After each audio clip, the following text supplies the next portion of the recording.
Good morning, good evening, good afternoon, everybody. Welcome to another episode of The Success Shift. This week, we've been talking all about dopamine, and I love it. I'm finding it so fascinating the more I learn. You may be aware that I'm self-prescribed. I've always wondered why I'm so different, but the more I learn, the more I engage, and the more I understand the brain and other things, I feel like there may be some level of ADHD in my brain, which works on a lot of good levels, but also some of the harder things to learn. But the more I go down the dopamine path, and the more that I learn about the things of the brain, the more I have these aha moments like that makes so much sense. That's what I do. This is what my brain does to me. Now I know how to handle it. Now I know how to respond to it. Now I know how to behave with it. So it's a really, really enlightening. So today I'm extremely grateful for the modern day's ability to learn. Now, obviously, there has to be some kind of precaution, I guess. You can't just go on to Dr. Google and find everything out. I'm just intrigued by a lot of the relevant behaviors from myself in relation to um, some of the things that I'm learning, which is really fascinating. So I'm going to continue down that self-discovery journey and use my learnings to help grow my trading and to grow me as a person. And it's, yeah, for me, very, very exciting. So today I'm definitely chucking some gratitude out there to all the professionals who share their skills and knowledge online, and all those people who spend time creating content for free. Now I know that some of it's false, and I have to take it with a grain of salt, and I'm aware of that before I get everyone jumping in like, you shouldn't believe everything you read online. I understand. I'm very well adversed with my research, but it is really fascinating to learn and to hear and to relate and to have people sharing what they find out and what they learn. And I say that to everyone, even everyone listening to my podcast. Don't take what I say as tribal. Do your own research, learn it from other areas, find out information from other sources. If you find something that I'm talking about that's interesting, which is, hopefully all of it, find out more about it from someone else. I often refer to the professionals that I learn from, Dr. Andrew Huberman, Dr. Joe Dispenza, Anna Lomke, I think was the name of the other lady that I've been referencing this week. All of those, really high educated professionals, go do research on them. I'm basically just a collaboration of ideas and putting it together in a way that makes sense in my head and trying to relay that to those so you can get an understanding and maybe get a spark that moves you on to something more interesting. So chuck your gratitude into the chat. We've got gratitude coming in on the Zoom, and today I am working two different rooms, so it's a little bit new for me. So, I'm trying to figure out some things, how to expand and grow this show. So bear with me as I do that. But over in the Kajabi room, if you could chuck in some gratitude, what you're grateful for today. We talk about gratitude all the time because finding gratitude morning and night can absolutely change your life. And as we're learning more about the brain, it's actually quite interesting to hear how and why gratitude and the power of positive thinking and all this actually works on the brain. So chuck your gratitude in the chat. Don't be shy. Get on the keyboard. Share what you're feeling grateful for today. We have Happy Thursday, friends, which is always lovely. Grateful I am learning to allow my emotions to flow and not take over. That's a very powerful step forward. Nice work. I know for me, and maybe you'll appreciate what we're going to be talking about a little bit, maybe tomorrow or next week, amygdala hijacking and how the emotions jump in very quickly. I know for me, I let my emotions take over very quickly. So this has been a long growing process for me. And I love the concept of allowing my emotions to flow and not to take over. I really like that. I am grateful and thankful to live in a community where there is no pressure to live like the Joneses, and I can be happy with simple. Yeah, I'm not sure if you're aware, but I actually lived in a school bus for a year while traveling around Canada. I also did a camper van in New Zealand. And for a long time, I had a kind of renovated four-wheel drive back in Australia, and I'd go camping out and living with the simple things.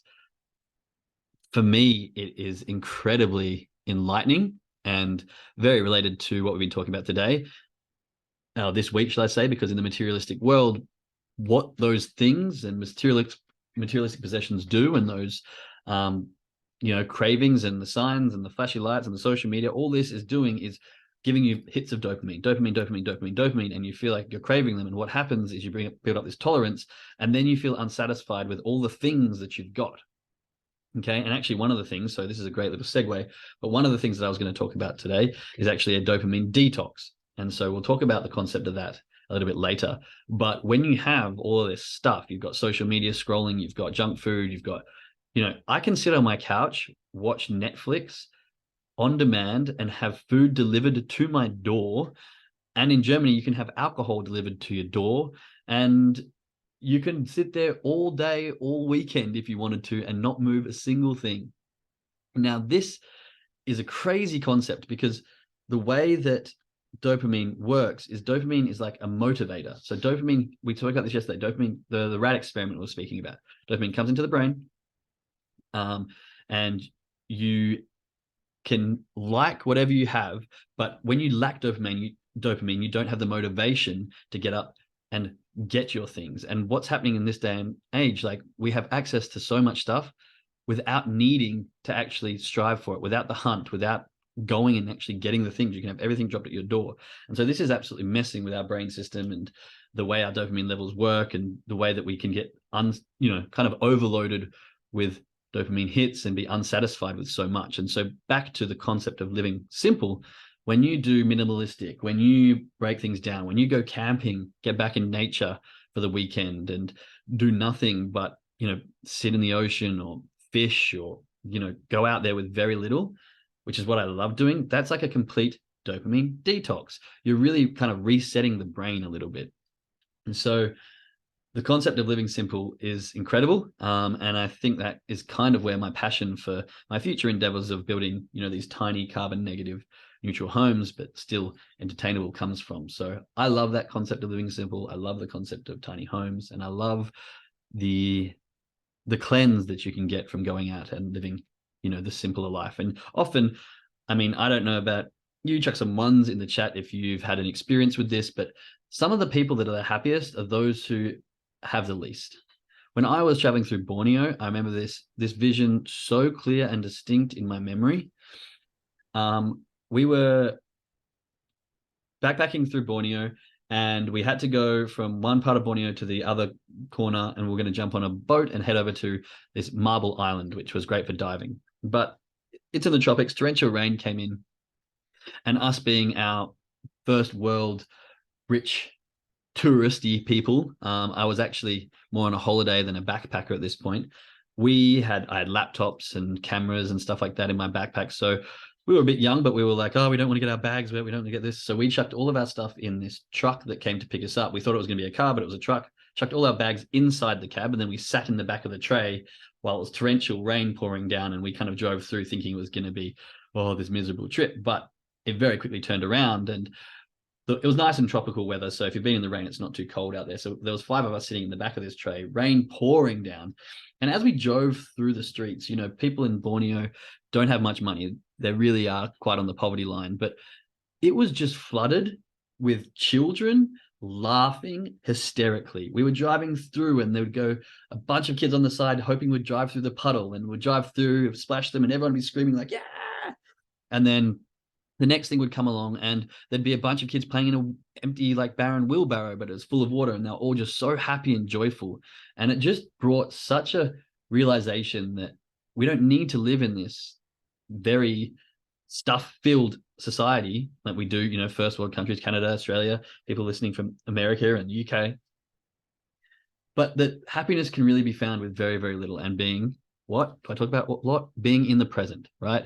These kids were just in the now, happily playing and being in the present. So this is kind of half the reason why I promote a dopamine detox. And just from myself, from my experiences, sometimes, I've lived on the beach, I've lived in the mountains, I've lived pretty much everywhere you can. And I find that when you get stuck in your routine, like especially in the city, and you've got so much stuff at your fingertips, you can feel so trapped and so dull. And, I've got friends at home who've been living in the city for their whole life, and they're like, oh, I'm so depressed and so sad. And it's just, we need to be able to break free, and we need to have these dopamine detoxes, and we need to be able to cleanse ourselves a little bit and get into nature. So it wasn't much of an awareness of mine until I started doing research, but why getting out in nature and why having these simple lives for a little bit is so good is because we're actually kind of resetting our baseline for dopamine hits.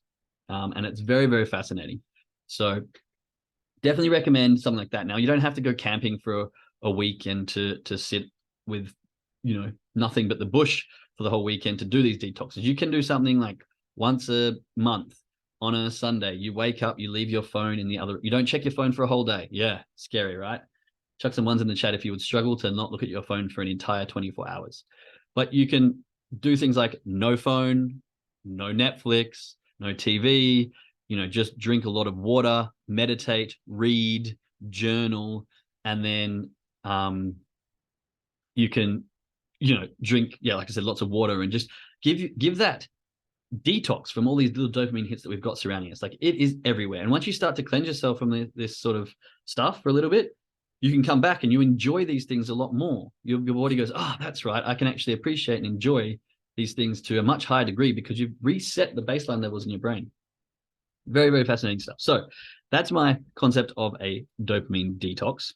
But it's pouring down with rain here, which is the first time in ages. It's been middle of summer, so excuse me, but middle of summer, and now it's hailing outside. So it's a bit distracting, but it's actually kind of cool. I love the stormy, rainy weather, especially when it's a bit warmer and not the middle of winter. Anyway, went off like a squirrel. I apologize. Lots of ones coming into the chats here about struggling to be without your phone for 24 hours. And if you think about it, yeah, it's quite scary how much a few of us, and even if you try it, you like, try it, challenge yourself on a Sunday where it's not too important, put your phone away, see what happens at 24 hours. I bet you'll get to like 2-3 hours and be like, I want to check my phone, or I wonder if I got a message, or these irrational things, and it will start coming up. Now I don't want to say we're addicted to our phones, but this is kind of the leading footpath towards kind of what addiction is, when we have an external cue which creates a craving. So we need to do something in order to get that reward. And when this craving is so strong that it doesn't go away and we can't deter ourselves, this is starting down that line of addiction. Okay. Now, addiction is actually when you've gone down this path so far that the brain has actually rewired to a state where you physically cannot. And it's actually a biological change in the brain. So it becomes more of a brain disease. So I'm not going to use the word addiction for the phone cravings, but it is along that same concept. Now, if we're going to continue down this kind of topic about the dopamine and how it affects our habits, which is kind of the main point to this, is using dopamine to change your habits and being aware of how you behave based on dopamine and what habits you've already created. So for anyone that's read Atomic Habits, absolutely fantastic book. Definitely recommend reading it. But they talk about the science of how habits work. Okay. And step 1 is the cue, step 2 is the craving, step 3 is the response, and step 4 is the reward. So this 4-step pattern is the backbone of every habit. And it goes through and talks about how without craving a change, we have no reason to act. So this craving comes, and this craving is the dopamine. This craving comes from an external environment giving you a cue, and this can be so subtle that it's subconscious. So I'm not sure if you're aware, but we hear and see and smell and feel on our skin so many things all the time, but we're only consciously attuned to a few small aspects of that. So, I can only hear the hail right now because it's something different. And so I'm slightly consciously aware of it. What happens with that? It takes a bit of distraction out of my brain from the actual discussion here. But so many of these things happen in a subconscious aspect. And so you can get a subconscious environmental cue, and all of a sudden you've got this craving, and you're like, oh, got this craving, and this is the dopamine, right? It wants you to fulfill that craving with doing something, which then gives you the reward. And now, originally we think the dopamine comes from the reward, but really what happens is when you have the response and you actually do something, dopamine creates the habit for looking for things that happened before you actually responded. So what were the cues? What were the things that were happening before you actually got the response and the reward, so that now I can look for that again? See, traditionally, the reward system that we have, or the pathways, their main function is to reinforce sets of behavior. And so that works by having the dopamine run through and reinforce these sets of behaviors. So, good behavior, sweet, you get a reward. Yay, let's keep doing that. That's what dopamine's designed to do. Now, back in the day when it was primal, you'd be a cue. Oh, there's an animal over there. Okay, I'm going to go hunt. I'm going to chase that thing down. I'm going to get it. And then I have food. Hooray. That is the reward. That's a good system. Let's keep rewarding that kind of behavior. Now, when you hear something in the background, boom, you're on. The dopamine's hitting again. You're looking for that craving because you know what's going to come later, the reward of food. Chuck some lines in the chat if this is making sense on how this system is working before I kind of go on. I want to just keep going. And plus, I'm worried that my internet's dropping out because of the Rain's up. 1, 1, 1, so much. Okay, great. We're a little bit more quiet over the Kajabi. There we go. 1, 1, perfect. Okay, so when we're talking about this reward system, we got to also add the fact that so this is how it works on memory. And so memory and movement, Joe Dispenza, I'm sure you've heard of him. He speaks about how a behavior becomes a habit when you can do it unconsciously or subconsciously. So think about, for example, turning a light on. You walk into a dark room, right? Instinctively, you want change. You're like, oh, I need something to change. So you just go and flick this light switch on. You don't have to think about it. You don't have to think anything. It's all of a sudden it's dark. My brain wants it to be light. I want change. I know that the reward comes when I do that. What are the behaviors I have to do before that? So you automatically go and switch on the light. Simple as. You don't have to think about it anymore. It's become unconscious. It's a behavior. Walk into a dark room, turn on the light. It's without even thinking. So we can actually use this information to start tailoring our behaviors to good habits as well. Now, we want to keep reading a little bit of this book here where it says, for some who really, so cravings differ from person to person. In theory, any piece of inferior information could trigger a craving. But in practice, people are not motivated by the same cues. For a gambler, the sound of a slot machines can be a potent trigger that sparks an intense wave of desire. For someone who really gambles, the jingles and chimes of the casino are just background noise. Cues are meaningless until they are interpreted. The thoughts, feelings, and emotions of the observer are what transform a cue into a craving. So we have an external source that gives us this cue, and then the things and the thoughts and the feelings that we have, now we speak about this all the time in regard to trading, that's what gives us the craving. So think about it when you're on the charts. You see an external cue. You see a big volumetric candle spike up. What happens inside? Your thoughts go, ooh, money. Ooh, I know what the reward is for being on the right side of this. It's a good paycheck. Okay, now I'm craving. What is my craving? My craving is to hit the button to jump in, right? Chuck some ones if that makes sense. So when we have this visual movement, when we have this cue come flying in, we're like, all right, I have a craving now. I have a craving to hit the buy button because I want to be involved with this. And the problem is that what we're doing in this aspect, what we're actually doing in this point of time is we are predicting the future from the past experiences. And this is kind of what dopamine does. It goes, I have a craving because I know that if I do this, in the past experience, this has been the reward. So I want to do this again. And now what do I say all the time on these calls, right? We have to live in the present moment. If we start living in the future or the past with trading, we're going to live in, I believe, in the future. If you're anxious, you're living in the future. If you're depressed, you're living in the past. This was a lovely Tao saying that we had a few weeks back. But the idea here is that if you are predicting the future from the past, you are not being present. And so that's what dopamine's doing. It's going, I have a craving because in the past this has happened, and I know that if I do this behavior, I should get that again. And so as soon as we actually trade with this concept of emotion and feeling driven by dopamine, then we're no longer trading in the present. So how can we utilize this? Well, one thing that we can do is when we feel a physiological change, and this is what I want to talk about again with amygdala hijacking coming up in the next episode or two. When we feel a physiological change or we feel the craving, then we need to go, okay, what reward can I give myself?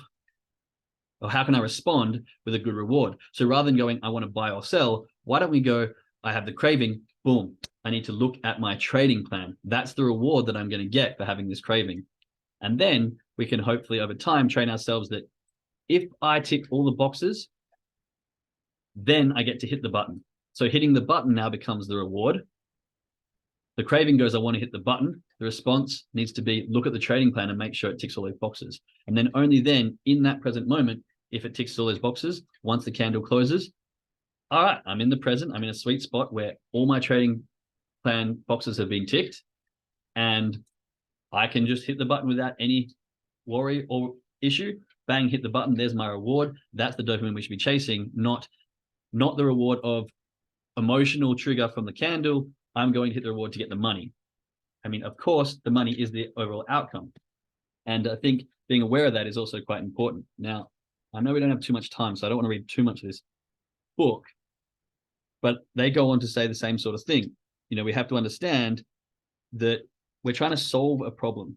with dopamine.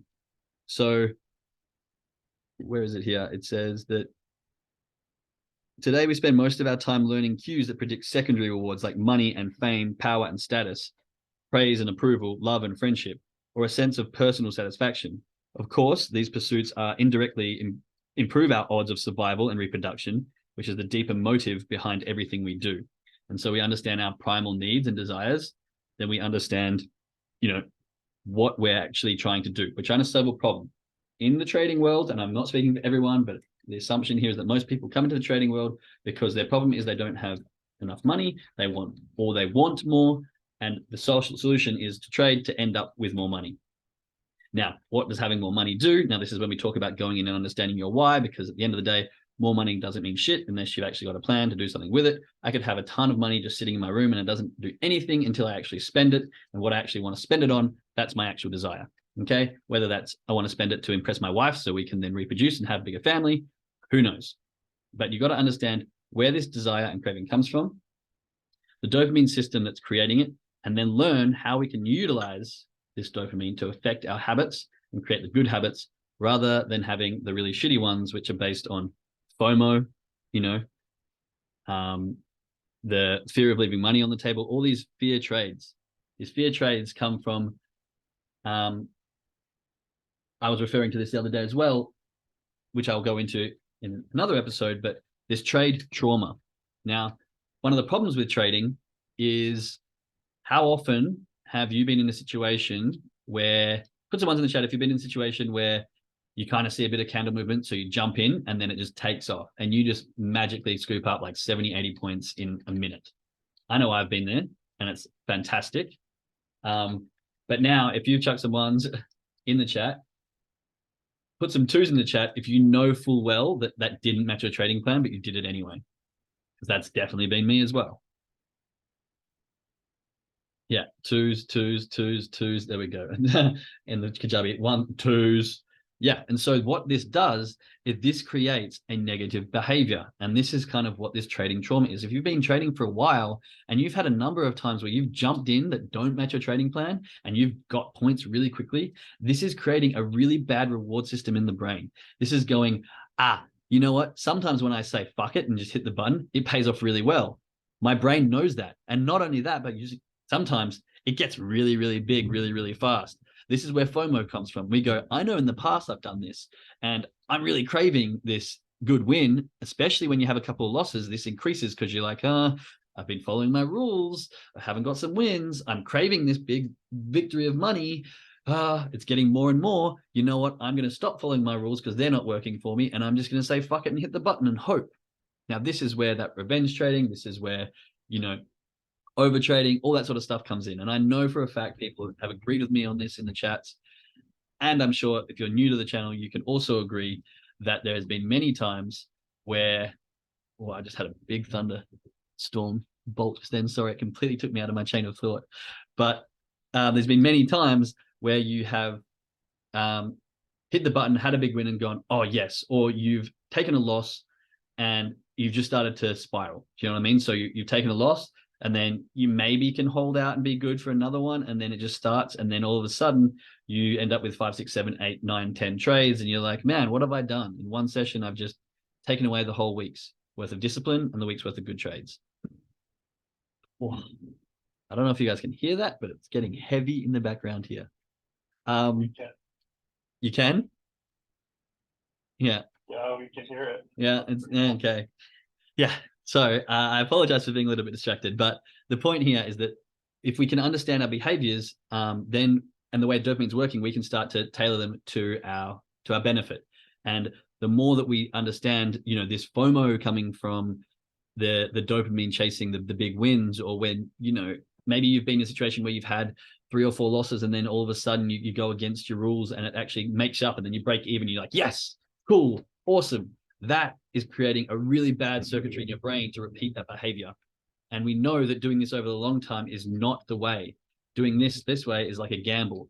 And that becomes that sort of my fail safe. If things are going tough, rather than sticking it out and following your rules and realizing that it will play out over the long time, you start to make shortcuts, you start to do things that have worked in the past, and you start to break habits. And, again, this creates what I call what I'm calling trading trauma.